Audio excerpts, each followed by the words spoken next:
Hey everybody, and welcome to Leia's Lair. In today's episode, I will be going over 9 major theories answered by Episode 9, The Rise of Skywalker. Just warning everyone now, this video contains major spoilers from the new movie, so if you don't want to know, you've been forewarned. Number 1, Palpatine returns. Palpatine is alive in Episode 9, and he has been quite busy since the events of Episode 6. He died when he fell down that reactor shaft, but came back to life. During that time, he had assembled thousands of Star Destroyers in what he called the Final Order. Each was equipped with a planet-destroying weapon. Number 2. Rey's family were not nobodies. As it turns out, Rey is the granddaughter of none other than Emperor Palpatine. Kylo casually lets her know, which she is obviously devastated by. Her father was Palpatine's son, and he along with his wife chose to keep Rey safe. They ended up sacrificing themselves to keep her safe from Palpatine, who realized her potential. Number 3. The Millennium Falcon survives. Going into the movie, many people thought that Episode 9 would see the end of the infamous ship, the Millennium Falcon, as a way to bring the saga full circle. Well, I'm happy to report that the Falcon survives, and not only does it survive, it plays an essential part in the plot, and it gets piloted by one of its old owners. Number 4. C-3PO survives. C-3PO's fate was brought into question by one of the trailers, where we see him say, "Taking one last look, sir,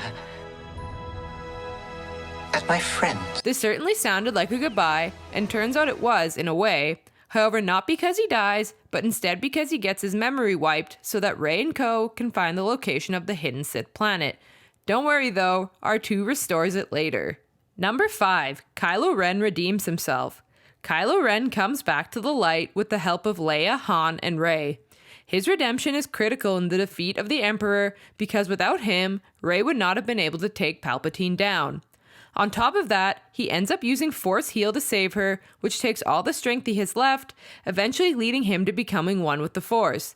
It was pretty cool to see him on the light side though while it lasted. Number 6. Princess Leia dies.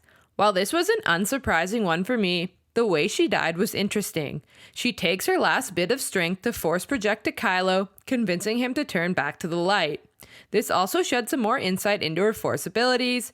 Turns out not only was she Force sensitive, but she also had Force training and a lightsaber, which comes in handy for Rey and Ben.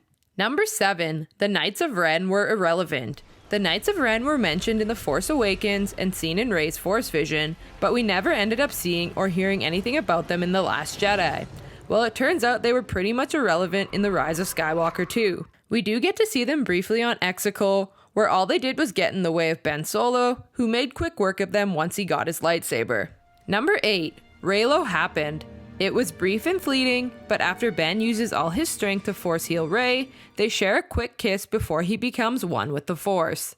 Number 9. Rey is the Skywalker being referred to in the title, The Rise of Skywalker. Many theories were circling on who the title might have been referring to, but it turns out it was Rey.